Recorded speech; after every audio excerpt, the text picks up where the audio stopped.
Welcome. Welcome to the fifth parami, which is energy and effort. And once again, these videos are about the 10 paramis on a list that the Buddha created for practices that lay people can do, householders. And these are perfections of the heart and mind. And so each parami is a quality that we can cultivate in our daily lives in order to reach liberation and compassion. So before we start, let me once again present to you the list of the 10 paramis. So the first is generosity, the second is ethics or virtue, the third is letting go, the fourth is wisdom, the fifth is what we will be speaking about in this particular video, energy and effort. And the sixth is patience, seventh is truthfulness, eighth is determination, ninth is loving kindness, and 10th is equanimity.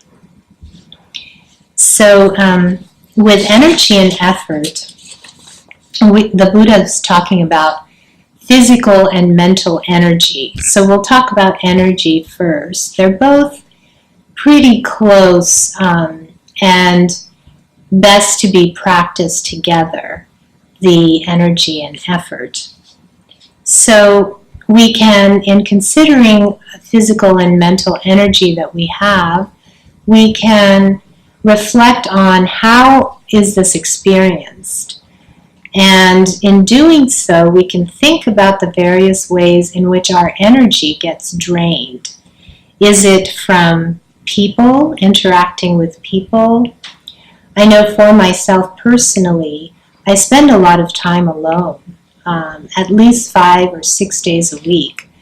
And that's because I'm an artist and also a meditation teacher. So most of what I do that concerns these two types of work is spend a lot of time alone. And so then when I do find myself interacting with people on any given other day, I find that my energy does get drained. I have to be very careful with how I interact with people and how much time I spend.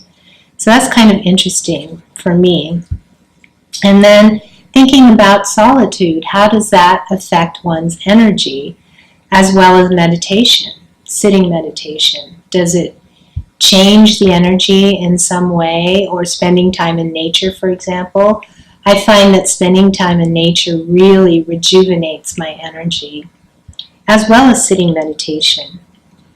And so another thing we can reflect upon regarding this is what sorts of activities bring a balanced energy to our being.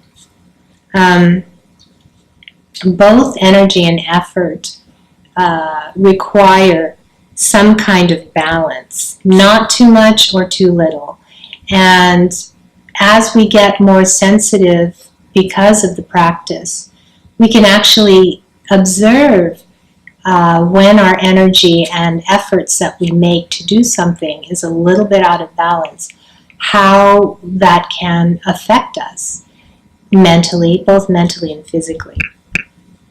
And it's really a good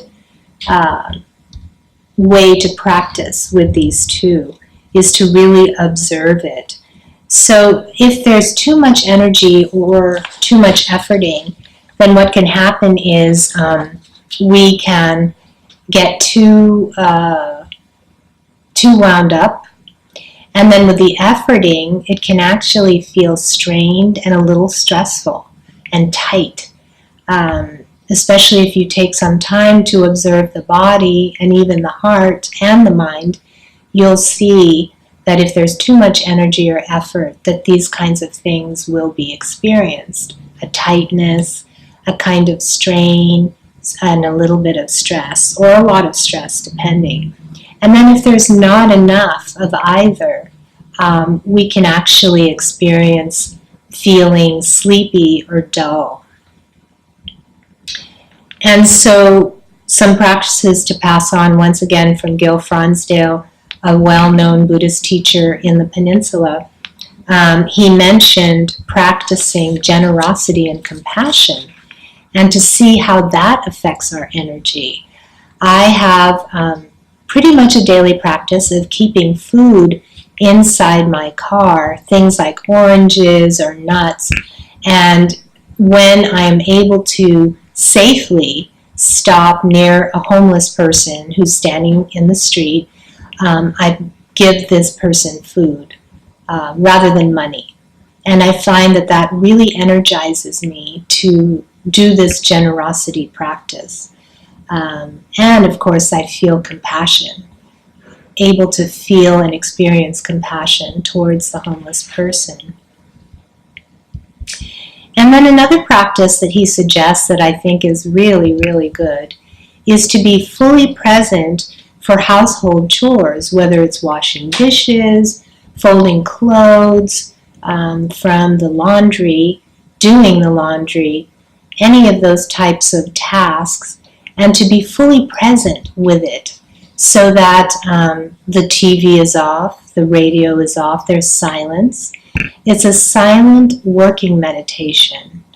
And then seeing what that does, once again, to the energy and how much effort we put into doing each task. So these are good reflections.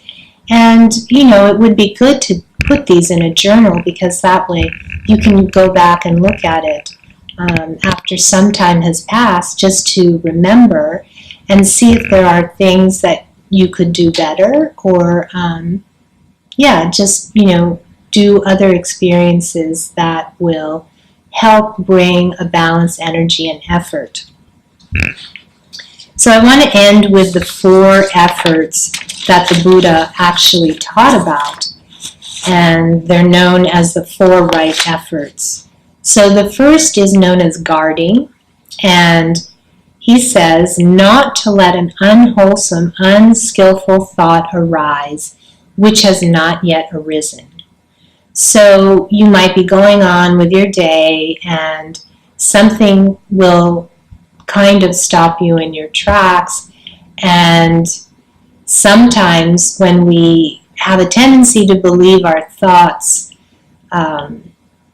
we could go to unwholesome, unskillful thoughts in response to a situation that we're presented with. But he's saying to try to not let this happen. But, despite our best efforts, this could still arise. Like we could create a story, an assumption about an email that we got from someone without knowing all the facts, just relying on how the email landed for us. So if it does arise despite our best efforts, his second effort that he talks about is abandoning.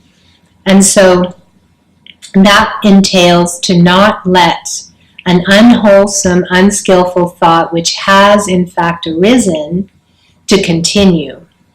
So we can think about, wow, okay, am I going to go down this rabbit hole, or am I going to try to change the energy, realize that this is not wholesome to go down this road of thinking or creating this type of story, etc., etc., and then incline our mind elsewhere.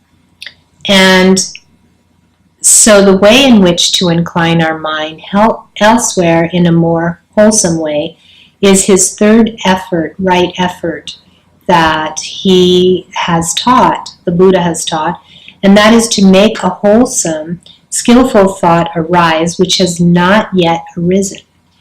And so it could be a thought of self-compassion, where we tell ourselves, if I go down this path, or if I let this way of thinking and way of dealing with this interaction, if I allow that to happen, then it's going to not be very, the results and consequences will not be very wholesome or skillful. So in response to that, we can incline our mind instead first towards self-compassion, because we want to acknowledge that despite our best efforts, this unskillful, unwholesome thought has arisen. But then also at the same time realize that we don't want it to continue. So let me incline my mind first towards self-compassion, and then also with compassion and perhaps some loving kindness towards the person that we're having this interaction with, or the situation. So the fourth effort that Buddha names is that of sustaining. So this is where he says to make this wholesome and skillful thought continue.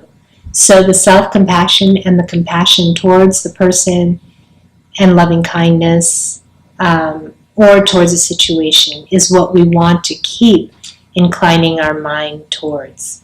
So this is about efforts.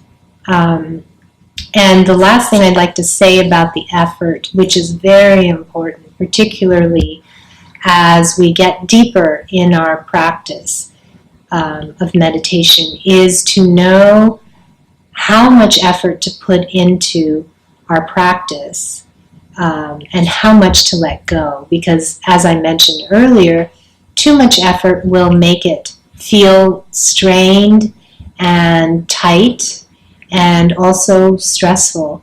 So it needs to be a balance of the right amount of effort in order for that to be skillful and to benefit ourselves and others. Thank you for your attention.